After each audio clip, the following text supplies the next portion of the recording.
মন মনে তোর কাছে আমার মনের কথা। Assalamu alaikum. ওয়ালাইকুম Mr. আসসালাম। Khan, আউ, you know, I'm a big fan. কি যে বলেন, আপনার সাথে Very আমি true. You talk so sophisticated. Thank you. এবং এত মিষ্টি একটা কণ্ঠ যখন আস্তে আস্তে আসে খুব ভালো লাগে। আপনার সাথে বসবো, এটা আমার জন্য অ্যাওয়ার্ডের মতো আসলে। শুভেচ্ছা এবং অভিনন্দন সবাইকে। এই জীবনটা দুঃখের এবং সুখের। সবার জীবনের দুঃখ কিন্তু একভাবে আসে না। শুধু চোখের পানিতেই কিন্তু দুঃখ বোঝায় না। অনেক সময় অনেক না পাওয়ার বেদনা, অনেক কিছু না হওয়ার বেদনা, তাও কিন্তু দুঃখের। কিন্তু কিছু কিছু মানুষের জন্মই হয় ক্ষণজন্মা প্রতিভা নিয়ে। এবং মায়ের দোয়া, এটি যে কত বড় একটি জিনিস, এটা মানুষের জীবনে যার জন্য সেই অনেকটা বুঝতে পারে। আমার মনে হয় যারা প্রতিভা নিয়ে এসছেন তাদের জন্য, যদি তাদের মা বেঁচে থাকেন, তাদের জন্য এটা একটি অনেক অনেক বাড়তি আসমানের দোয়া। এবং এই মায়ের দোয়া নিয়ে যারা পৃথিবীতে চলেন তারা অনেক ভাগ্যবান, অনেক ঠান্ডা প্রকৃতির এবং আগামী দিনের অনেক কিছুর প্রতীক হয়ে থাকে। আসুন কথা বলি। ইয়েস, কি সুন্দর করে বললেন। রুম্মান রশিদ খান কেমন আছে? আমি তো খুবই ভালো আছি, আপনার সাথে বসেছি, মানে আমার এখনো বিশ্বাস হচ্ছে না। এটা তো কোনো কথাই না। আমি আপনার অনুষ্ঠানগুলো দেখি, ভারী চমৎকার, অত্যন্ত মিষ্টিভাবে কথা বলেন। আর আজকে আমরা শুরু করছি। এখানে দুটো খাম আছে, ওকে, ভেতরে কিছু নেই, এটা উল্টে দিলেই হবে। আচ্ছা, যে কোনো একটা আপনি নেবেন, আমাকে বলবেন যে কি আছে। সুখ। সুখ, এই ক্যারিয়ারে যে কোনো একটা সুখের স্মৃতি যা শুধু এখন গেঁথে নেই, গেঁথে ছিল হয়তো, গাথা আছে, আগামীতে গাথাই থাকবে, এমন একটি সুখের স্মৃতি। আসলে আসছে মে মাসে আমার এই বিনোদন জগতে ক্যারিয়ারের 2 যুগ পূর্ণ হবে, এবং এই 2 যুগে তো অনেক সুখের স্মৃতি আছে, এবং সুখের স্মৃতি এই মুহূর্তে হুট করে আসলে কোনটা থেকে কোনটা বলবো আমি বুঝতে পারছি যেটি না। আপনার মনে চায়। তবে আমার লেখা প্রথম নাটক যখন প্রচার হয় সেটা সুখের স্মৃতি, প্রথম সিনেমা যখন মুক্তি পায় সেটা সুখের স্মৃতি। আর ঢাকা আন্তর্জাতিক ফোক ফেস্ট হয়েছিল 2015 সালে, সে সময় 40,000 দর্শকের সামনে আমি যখন স্টেজে উঠেছিলাম, সেটা অবশ্যই অনেক অনেক সুখের স্মৃতি। আমি একটু জিনিস শেয়ার করতে চাই। জি অবশ্যই। সেটা হলো, খুব কম মানুষের ভাগ্যে জোটে অন্যের দোয়া নিয়ে জীবন চলার পথ থেকে চলা। এবং এটি এমন একটা জিনিস যা জোর করে পাওয়া যায় না, যা চাইলেও পাওয়া যায় না। জি এটা অবশ্যই। একমাত্র ওই আসমান থেকে নির্ধারিত থাকে। জি যখন তারা বোঝে যে এই মানুষটির উপরে কিছু ভর করা আছে, প্রতিভা ঘুরে বেড়াচ্ছে, উকি ঝুঁকি মারে, তাদের জীবনের পরিকল্পনা কিভাবে হওয়া উচিত। খুব সুন্দর একটা প্রশ্ন করেছেন। আসলে আমি চাইছিলাম যে প্রশ্নটা আপনাকে করতে, কারণ আপনি আপনার দশক থেকে, মানে সেই 70-এর দশক থেকে আপনাকে বোধহয় আমরা গান করতে দেখছি, তার আগে পরেও হতে পারে আর কি। কিন্তু আপনার এমন কিছু গান, যেমন মামুনিয়া বলেন, আগে যদি জানতাম বলেন, এমন একটা মা দেনা বলেন, এরকম অনেক গান আছে, আমার পৃথিবী তুমি, কত গান রয়েছে। কিন্তু আপনি যখন অসুস্থ হলেন 2020 সালের অগাস্টের 21 তারিখ বোধহয় আপনি আইসিইউতে ছিলেন আর কি, তখন আমরা সবাই মিলে দোয়া করেছিলাম, এবং সেই দোয়ার বরকতে আল্লাহর কৃপায় আপনি ফিরে এসেছেন এবং এত সুন্দর সুন্দর উপস্থাপনা করছেন, গান করছেন, আপনার অনুভূতিগুলো দিয়ে দিচ্ছেন। তো এই বিষয়গুলো আমাকে খুব মুগ্ধ করে, এবং আপনাদের মতো মানুষদেরকে যখন দেখি, অবশ্যই আপনি যেটা বললেন, আমি আশীর্বাদ পুষ্ট, আমাকে গুরুজনরা অনেক আশীর্বাদ করেছেন, মায়ের দোয়া আছে, তো সেই দোয়াগুলো নিয়ে আসলে আমি চলতে চাই। এবং আমি সবসময় দেখি যে ভালো মানুষরা আসলে কিভাবে চলে, আপনারা কিভাবে চলেন, সেটা আমি আমার ভেতরে আসলে অ্যাডপ্ট করার চেষ্টা করি। আর চেষ্টা করি যে ইতিবাচকতা ছড়িয়ে দেওয়ার জন্য। আসলে জন্ম হবার পর তো মানুষকে কেউ চোর ডাকাত বানায়নি আমাদের আল্লাহ, তো সবাইকে ভালো মানুষ হিসেবে বানিয়েছে। তো সবার ভিতরে আসলে ভালো খারাপ দুটি সত্তাই থাকে। আমি চাই যে ভালো বিষয়গুলোকে ছড়িয়ে দেওয়ার জন্য, এবং ভালো বিষয়গুলো প্রত্যেক মানুষের ভেতর থেকে নেওয়ার জন্য। এটাই আপনাদের থেকে আমার শিক্ষা আর কি। দর্শক তার অনুভূতিতে আপনি দেখলেন, শুনলেন, এবং আমিও বিশ্বাস করি যে এই মানুষগুলো যদি আজকে কিছু করতে চায়, এবং দেখেছেন নিশ্চয়ই তাকে অনেক প্রোগ্রামে দেখেছেন, সুন্দর করে মানুষকে বোঝানোর চেষ্টা করে, তাকে তার অনুভূতি শেয়ার করতে চেষ্টা করে। আমিও আপনাদের সাথে শেয়ার করলাম, সমাজে এই ধরনের মানুষ যাতে আরো হয়, আপনাদের দোয়া চাই। আচ্ছা, উপস্থাপনা, জি। এটাকে কি শিল্প বলবো না প্রতিভার একটি উজ্জ্বল দৃষ্টান্ত বলবো? আসলে উপস্থাপনা আমার কাছে একটি শিল্প, তবে গড গিফটেড কিছু তো থাকা লাগেই আসলে। হ্যাঁ, তো সেটা তো অবশ্যই যে কোনো বিষয় লাগে। অবশ্যই ধরেন একটা গেস্ট আসবে, আমি বসে গেলাম, সেটা হলো না। কিন্তু সবকিছু একটা নান্দনিকতা থাকা উচিত, সবকিছু একটা গোছানো ব্যাপার থাকা উচিত। যেমন আমি যখন একটা শো হোস্টিং করি, ধরেন আমি একজন অতিথি আসবেন, তাকে আমি চিনি, অনেক বছর ধরে চিনি, তার অনেক কিছু জানি, কিন্তু তারপরে তার সাথে বসার আগে আমি দীর্ঘদিন তাকে নিয়ে গবেষণা করি। আমি আমাকে নিজেকে চ্যালেঞ্জের মধ্যে ফেলে দিই যে আমি যেটা জানি না সেটা জেনে আমি তাকে প্রশ্ন করব। তখন লাইক আমি যদি প্রশ্ন করি আপনি কি এখন কি কাজ করছেন, এটা আমার ভালো লাগে না। আমার জানতে হবে তিনি কি কাজ করেছেন, সেটা ধরে আমি প্রশ্ন করব। বাহ, ইউর রাইট। তিনিও যাতে চমকিত হন, তিনিও যাতে একটু সারপ্রাইজ হন, এবং তার সারপ্রাইজ একটা মিথস্ক্রিয়া যাতে আচ্ছা, তৈরি হয়। এখানে কিন্তু আর বলতে দিব না, কারণ হলো অবশ্যই। যে আমি চাচ্ছি যারা উন্মুখ হয়ে আছে, হয়তো দেখছে, আমি জানি আপনাকে অনেকে পছন্দ করে, ভালোবাসে, যদি তারা স্ক্রিনে থাকে, এবং যারা সাধারণ মানুষ যারা আছেন তাদের উদ্দেশ্যে ওই যেখানে থামিয়ে দিয়েছি ওখান থেকে ডিরেক্টলি অন দ্য ক্যামেরা কিছু বলেন। আমার মনে হয় আমাদের বাংলাদেশ হচ্ছে কি এমন একটি দেশ, যে দেশে অনেক সম্ভাবনা আছে এবং অনেক সম্ভাবনাময় তরুণ তরুণী আছে, এবং আমাদের যারা দর্শক তারা কিন্তু বাংলা সংস্কৃতির পাগল, তারা বাংলা সংস্কৃতি দেখতে চায়। আমরা হয়তো কিছু ক্ষেত্রে সেটা নিজেরা খামখেয়ালিপনার কারণে হোক কিংবা যে কোনো কারণে হোক আমরা সেটা করতে পারি না। তবে আমরা যদি সবাই মিলে মিশে সুন্দরভাবে দেশকে এগিয়ে নিয়ে যেতে চাই, তাহলে আমার মনে হয় বাংলাদেশ অনেক অনেক উঁচুতে যাবে, আন্তর্জাতিক অঙ্গনে অনেক ভালো করতে পারবে।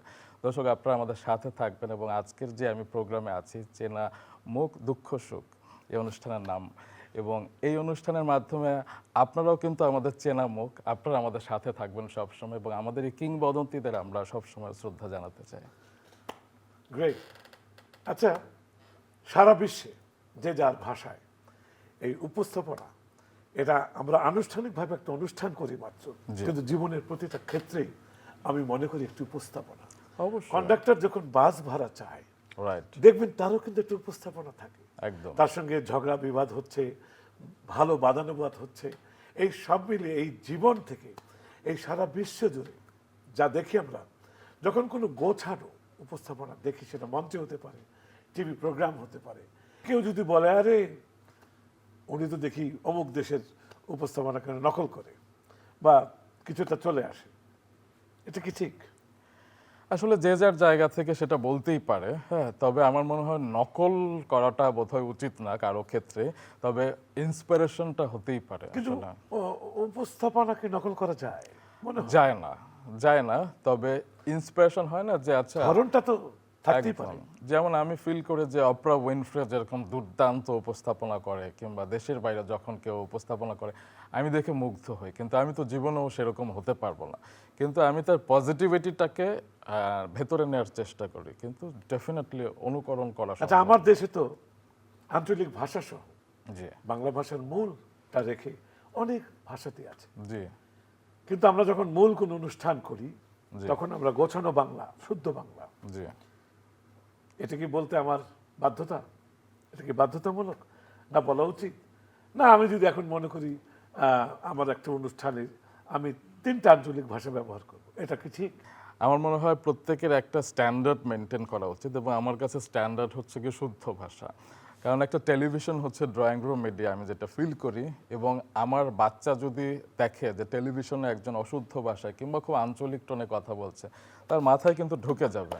Great. হ্যাঁ, তো আমি বাস্তব জীবনে যেভাবে যেখানে বন্ধুদের সাথে একভাবে কথা বলতেই পারি, কিন্তু টেলিভিশনের সামনে যখন আসবো আমার একটা দায়িত্ববোধ তৈরি হবে, আমার থেকে যাতে একটা দর্শক কিছু শিখতে পারে। এনিওয়ে, খান সাহেব, আজকে একটা ইনফরমেশন দিতে চাচ্ছি আমি দর্শকদের, জি।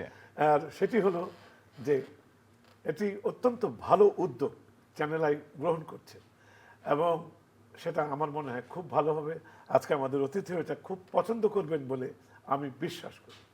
এখানে যারাই সেলিব্রিটিদের যে যার জায়গা থেকে কিছু না কিছু অবদান রেখে গেছেন, চ্যানেল আই একটি উদ্যোগ গ্রহণ করতে যাচ্ছে এবং শুরু করা হয়ে গেছে, সেটি হলো যারা অবদান রেখে গেছে তাদের কিছু না কিছু স্মৃতি তারা চাচ্ছেন এবং এটিকে একটি আর্কাইভের মতো করে সাজানো হবে, যেন মানুষ বুঝতে পারে ওই সময় মুখে ছিল বা এরা করে গেছে। এই যে জিনিস উদ্যোগটা আমার নিজেরও খুব ভালো লেগেছে। বাহ। একজন উপস্থাপক হিসেবে আমার কি মনে হয় এই উদ্যোগটা কেমন লেগেছে? অসাধারণ, জাস্ট অসাধারণ। কারণ আমরা আসলে কীর্তিমানদেরকে সারা জীবন বহন করে নিতে চাই আসলে, কারণ ছায়াটুকু না পেলে আসলে কেউ বেড়ে উঠতে পারে না। তো এই যে বিষয়গুলো, এটি অনেক অনেক মহৎ উদ্যোগ। আমি নিজে একটি জিনিস দেব, এই জিনিসটা এখন সাজানো, আমি প্রায় 20-25 বছর থেকে আর ব্যবহার করতে পারছি না। আচ্ছা এটি একটি কাঁসার প্লেট। আচ্ছা। এটি আমাকে আমার এক ভাই, ওর বাড়ি নরসিংদী, অপু আমাকে দিয়েছে, তাদের পারিবারিক ঐতিহ্য একটি কাঁসার প্লেট। জি। এবং এটির বয়স প্রায় 250 থেকে 200 বছর। এটাতে আমি অনেক দিন ভাত খেয়েছি, অনেক দিন আমার খুব প্রিয় ছিল, কিন্তু বয়সের কারণে একটু একটু ছিদ্রি হয়ে যাচ্ছে। আচ্ছা। তখন আমি ব্যবহার বন্ধ করে দিয়ে এটা আমি সাজিয়ে রেখেছি। এটা আমার নিজের পছন্দের একটি অত্যন্ত স্মরণীয় জিনিস। বাহ বাহ। এটা আমি ঠিক করেছি চ্যানেল আইকে আমি নিজে সাগর ভাইয়ের হাতে বুঝিয়ে দিব, রইল একটা স্মৃতি, চমৎকার। মানুষ এটা দেখুক। এটা যে কত দামি একটা ভারী জিনিস। কিন্তু যাই হোক, আমি যখন আপনার কোনো ক্লিপ দেখি বা অনুষ্ঠান থেকে আমি বসে দেখি, কেন আমার ভালো লাগার কারণ কিন্তু দুটা। একটি যখন প্রশ্নগুলো করা হয় যেন তার বেঁধে দেওয়া হচ্ছে এবং খুব মার্জিতভাবে, খুব নম্র গলায় যখন প্রশ্নগুলো যায়, এটা শুনতেও ভালো লাগে। Thank you. এই ভালো লাগা থেকেই তাকে মনে করা, এখান থেকে তার অবদানটা আরো ঝরে পড়ে। এবং আমার বিশ্বাস একদিন আপনাকেও কিছু একটা দিতে হবে, এখন থেকে তৈরি করে না। অবশ্যই। এটা উপস্থাপনাটা বা মানুষের সাথে কথা বলা, শেয়ার করা, এটা অফিসিয়ালি কতটা একটা অভিনেতার জন্য কাজে দেয়? আমার মনে হয় কাজে লাগবে। প্রথম কথা হচ্ছে গিয়ে অভিনেতা আপাতত হতে চাই না, বেশ কয়েকজন বলেছে, কিন্তু আমার মনে হয় যে আমি যেটা শিখেছি গুরুজনদের কাছ থেকে, যেমন আপনিও তো টুকটাক অভিনয় করেছেন, আপনাকে মিউজিক ভিডিওতে দেখেছি, কিন্তু আপনি পুরোদস্তুর অভিনেতা হননি। কারণ একজনকে একটা কাজ নিয়ে থাকা উচিত, আসলে 10 দিকে থাকলে আসলে মনোযোগটা আসলে ছড়িয়ে যায়। তবে উপস্থাপক হিসেবে কেউ যদি অভিনয় করতে চায়, আমার মনে হয় কাজে দিবে, কারণ উপস্থাপনা যেহেতু একটা শিল্প এবং গুছিয়ে কাজ করার একটা বিষয় থাকে, তা আমার মনে হয় একজন অভিনয় শিল্পীকেও সেটা কিন্তু অনেক কাজে দিবে। সে গুছিয়ে রিসার্চ করে, হ্যাঁ, একটা স্ক্রিপ্ট যখন হাতে পাবে তখন সে তার মতো করে রিসার্চ করতে পারবে। এই গুণটা উপস্থাপকদের থেকেই আসলে আসে। আমরা দেখি না যে আমাদের গুণী অভিনেতা আফজাল হোসেন, তিনি তো একজন দুর্দান্ত উপস্থাপক, কিংবা আমাদের সাংস্কৃতিক ব্যক্তিত্ব হানিফ সংকেত, তিনিও তো একসময় দুর্দান্ত অভিনয় করতেন, এখানে নোঙর কিংবা চাপাডাঙ্গার বউ সিনেমাতে অভিনয় করেছিলেন। তো অমিতাভ বচ্চন কৌন বনেগা করোড়পতি করছেন, তিনি তো একজন দুর্দান্ত মানে কিংবদন্তি চমৎকার আসলে। কিন্তু। তো আমার মনে হয় দুইটার পরিপূরক। That's great. আচ্ছা, সবকিছুর বাইরে আমার খুব জানাতে ইচ্ছে করছে দর্শকদের জি যে আপনি কিন্তু অনেক পড়াশোনা করেন, এটা আমি জানি। জীবনে ভালো গল্প লেখেন, স্ক্রিপ্ট, জি। এবং আপনার গল্পতে দুটি সিনেমা জাতীয় পুরস্কার পেয়েছে। 3টি সিনেমা লিখেছি, একটি জাতীয় পুরস্কার পেয়েছে। না, খবর তো নেই, নিতে হয়। এবং এই যে পুরস্কারটা, এটা এককভাবে কোনোদিন আসুক, এটাও চাই। এটা সম্মিলিত একটা পুরস্কার হয়ে গেছে এই কারণে, যদিও এখান থেকে এসছে সব, ভোগ করছে সবাই। তো আমি খুব কামনা করব আপনার এই গুণটি যেন একদিন এমন পর্যায়ে আসুক, মানুষ বা জুরি বোর্ড যেন বাধ্য হয় আপনাকে উল্লেখ করে পুরস্কারটা দিতে। Thank you so much. আমি যেদিন সত্যি এই ঘটনাটির মুখোমুখি হব, সেদিন আমি আপনার কথা স্মরণ করব। আপনার দোয়া আমার সাথে ছিল। Thank you. এই যে এত সবার সাথে মেশা, সবার সাথে কাজ করা, দুটো লাইন কি আজকে আমাদের জন্য গাওয়া যায় না? যেটাই ইচ্ছে হোক। আসলে আমরা নীল পড়েছি তো, তাই আমার নীলাঞ্জনা গানটার কথা মনে পড়েছে, এবং আমাদের খুব প্রিয় Yes. শিল্পী, অমর কথা ধরো। শিল্পী শেখ ইশতিয়াক, তার গানটা চেষ্টা করছি। আসলে আমি তো সিঙ্গার না, তারপর আপনার অনুরোধ আমি ফেলতে পারছি না। নীলাঞ্জনা ওই নীল নীল চোখে চেয়ে দেখো না, তোমার ওই দুটি চোখে আমি হারিয়ে গেছি, আমি বোঝাতে তো কিছু পারি না, নীলাঞ্জনা ওই নীল নীল চোখে চেয়ে দেখো না, তোমার ওই দুটি চোখে আমি হারিয়ে গেছি, আমি বোঝাতে তো কিছু পারি না। অনেক অনেক thank you very much everybody. আচ্ছা, এখন আমরা অনেকটা শেষ পর্যায়ে চলে এসেছি। জি, ছোট অনুষ্ঠান, আসলে ফেরদৌস ভাই আপনি যেটা বললেন যে আমাদের এটা একটা ছোট অনুষ্ঠান, আসলে ছোট অনুষ্ঠান না, আমি অনেক বড় বড় অনুভূতি নিয়ে গেলাম। আপনার জন্য অনেক ধন্যবাদ, কৃতজ্ঞতা। আপনার এই কথার জোরে তো চ্যানেল লাইকে একটা বড় ধন্যবাদ আমাকে দিতেই হবে, বিকজ আপনার মুখ থেকে বার হওয়া এটা কিন্তু নিংড়ি আসছে, সুতরাং এটার মূল্য।